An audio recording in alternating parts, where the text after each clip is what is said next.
দাদা, কি করছেন কি? ছাড়ুন, আমি আপনার ছোট ভাইয়ের বউ। আমার সাথে এসব করবেন না প্লিজ, আপনার পায়ে ধরছি।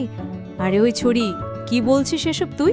তোকে তো আমার ছোট ভাইয়ের সাথে বিয়ে দেওয়া হয়েছে ঠিকই, কিন্তু তোর সাথে সংসার করব তো আমি। তোর দিনের ভরণ পোষণ, রাতের খাওয়ার এখন থেকে আমিই করব, বুঝলি?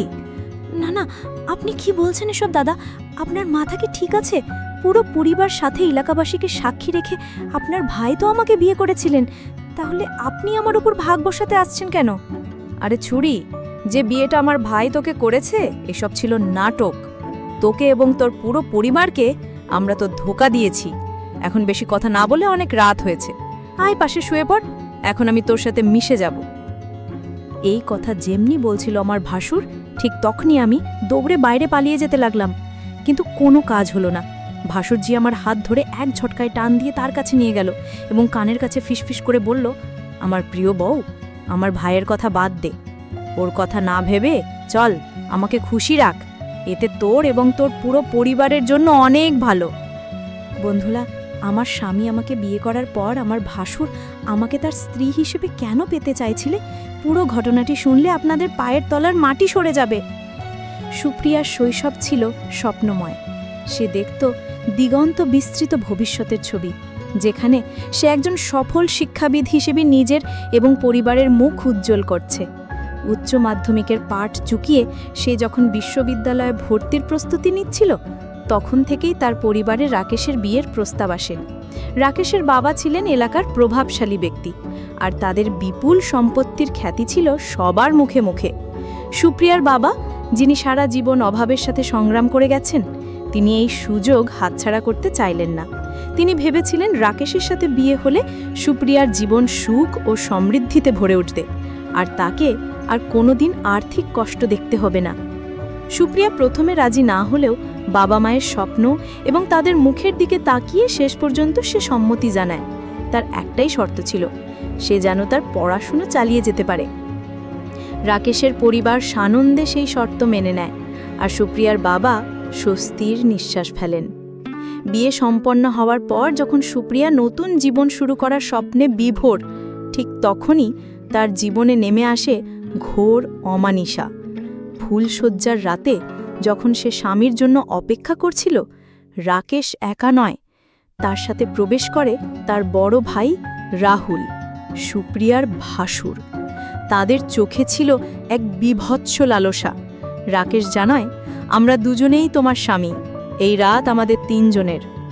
সুপ্রিয়ার পৃথিবী যেন এক মুহূর্তে থমকে যায়। সে স্তম্ভিত হয়ে যায়, তার শরীর হিম হয়ে আসে।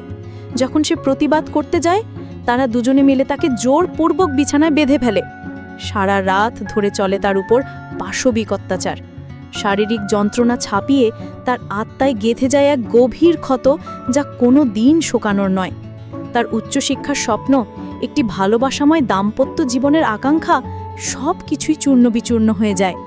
পরের দিন সকালে যখন সে চোখ খোলে, নিজেকে এক অচেনা নরকের বাসিন্দা মনে হয়। তার শরীর জুড়ে ব্যথা, মনে একরাশ ঘৃণা আর হতাশা। কিছুক্ষণের মধ্যেই সে জানতে পারে এক ভয়ঙ্কর সত্য, রাকেশ আগেই বিবাহিত ছিল। এই খবর সুপ্রিয়ার মনে যেন শেষ পেরিকটি ঠুকে দেয়। সে বুঝতে পারে তাকে মিথ্যে স্বপ্ন দেখিয়ে এই অন্ধকার গর্তে ঠেলে দেওয়া হয়েছে।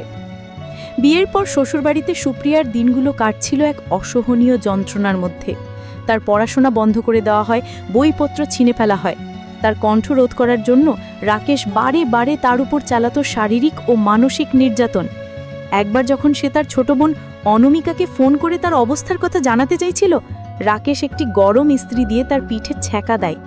সেই গভীর ক্ষত শুধু তার শরীরে নয়, তার মনেও এক দাগ ফেলে দেয়। বিয়ের তৃতীয় দিনেই একটি ঘটনা সুপ্রিয়ার মনে সন্দেহের বীজ বুনে দেয়। বাড়িতে পুলিশ আসে এবং তার ভাসুর রাহুলকে খুঁজতে থাকে। শাশুড়ি মা তাকে মিথ্যে বলেন যে পুলিশ পাড়ার অন্য কাউকে খুঁজছে।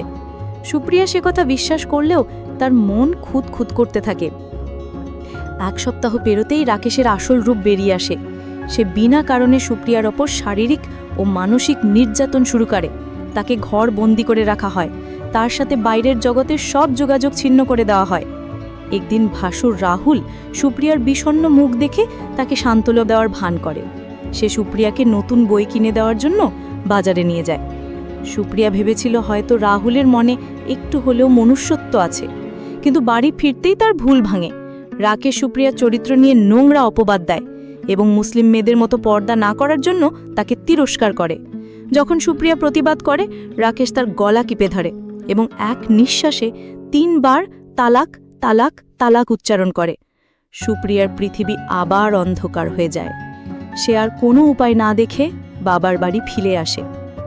বাবা প্রথমে সুপ্রিয়াকে আর শ্বশুরবাড়ি পাঠাতে রাজি ছিলেন না, কিন্তু রাকেশের পরিবার গ্রামে প্রভাবশালী হওয়ায় তারা ক্ষমা চেয়ে সুপ্রিয়াকে ফিরিয়ে নিতে আসে। তাদের একটাই শর্ত ছিল, যেহেতু সুপ্রিয়ার তালাক হয়ে গেছে তাই তাকে ভাসুর রাহুলের সাথে হালালা করতে হবে, যাতে সে আবার রাকেশের কাছে ফিরে আসতে পারে। সুপ্রিয়া এই প্রস্তাবে রাজি হয়ে যায়। সে রাহুলকে দাদার চোখে দেখত, তার সাথে এমন সম্পর্ক কল্পনাও করতে পারত না। কিন্তু ছোট বোন অনমিকার ভবিষ্যতের কথা ভেবে পরিবারের সম্মান রক্ষার অর্থে সেই নরকের প্রস্তাবে রাজি হয়ে যায়। তার মনে ক্ষীণ আশা ছিল, হয়তো সেই নরক থেকে সে মুক্তি পাবে, হয়তো অনমিকা সুখে থাকবে। ভাসুরের সাথে হালালা হবার কথা ছিল যে 2 দিন পর রাহুল তাকে তালাক দেবে এবং সুপ্রিয়া আবার রাকেশের কাছে ফিরে আসবে। কিন্তু শ্বশুরবাড়িতে ফিরে আসার পর সুপ্রিয়ার ভয়ে সত্যি হলো। রাহুল মদ্যপান করে এসে তাকে জোর করে ধর্ষণ করে, কারণ তার মতে সুপ্রিয়া এখন তার স্ত্রী। সুপ্রিয়ার সমস্ত প্রতিরোধ ব্যর্থ হয়। এই ঘটনা তার আত্মায় আবার আঘাত করে, তাকে মানসিকভাবে আরও ভেঙে দেয়। 2 দিন পর রিয়া নামের একটি মেয়ে তাদের বাড়িতে আসে। রিয়া ছিল রাকেশের প্রথম স্ত্রী, যাকে একইভাবে প্রতারণা করে তালাক দেওয়া হয়েছিল। রিয়ার কাছ থেকে সুপ্রিয়া জানতে পারে এই পুরো চক্রের ভয়াবহ সত্য। রাহুল একটি মাতাল, চরিত্রহীন এবং জুয়াখোর, তাই তার বিয়ে হচ্ছিল না। এই কারণেই তারা রাকেশের মাধ্যমে সুপ্রিয়াকে বিয়ে করে এবং পরিকল্পিতভাবে তালাক দিয়ে রাহুলের সাথে তার হালালা করায়, যাতে রাহুল একটি স্ত্রী পায় এবং সমাজে তার মান রক্ষা হয়। সুপ্রিয়া বুঝতে পারে সে কেবল একটি খেলার পুতুল। যখন সুপ্রিয়া এই অন্যায়ের বিরুদ্ধে প্রতিবাদ করে, তখন শাশুড়িমা, রাকেশ এবং রাহুল 3 জন মিলে তার ওপর শারীরিক ও মানসিক অত্যাচার শুরু করে। তারা তাকে বাড়ি ছেড়ে বের হতে দেয় না, সব দিক থেকে আটকে রাখে। যখন সে তাদের পুলিশের ভয় দেখায়, রাহুল একটি অ্যাসিডের বোতল নিয়ে এসে তার মুখে ছুঁড়ে মারার জন্য। শাশুড়িমা নিজেও এই জঘন্য কাজে তাদের সঙ্গ দেয়। ঠিক সেই মুহূর্তে পুলিশ বাড়িতে ঢুকে রাহুলকে গ্রেফতার করে। সুপ্রিয়া জানতে পারে রিয়াই পুলিশকে খবর দিয়েছিল। শাশুড়িমা রিয়াকে তার বাপের বাড়ি পাঠানোর আগে সুপ্রিয়া লুকিয়ে তাকে সব ঘটনা জানিয়েছিল। রিয়া সুপ্রিয়াকে জড়িয়ে ধরে কাঁদতে থাকে। দুজনেই একে অন্যের কষ্ট অনুভব করে। সেদিন সুপ্রিয়া মানসিকভাবে পুরোপুরি বিধ্বস্ত হয়ে পড়েছিল। এই ঘটনাটি তাকে শিখিয়েছিল যে শুধু টাকা পয়সা দেখে বিয়ে দেওয়া উচিত নয়। জীবনসঙ্গীর ভালোবাসা, সম্মান ও ভালো মানুষ হওয়াটাই সবচেয়ে জরুরি।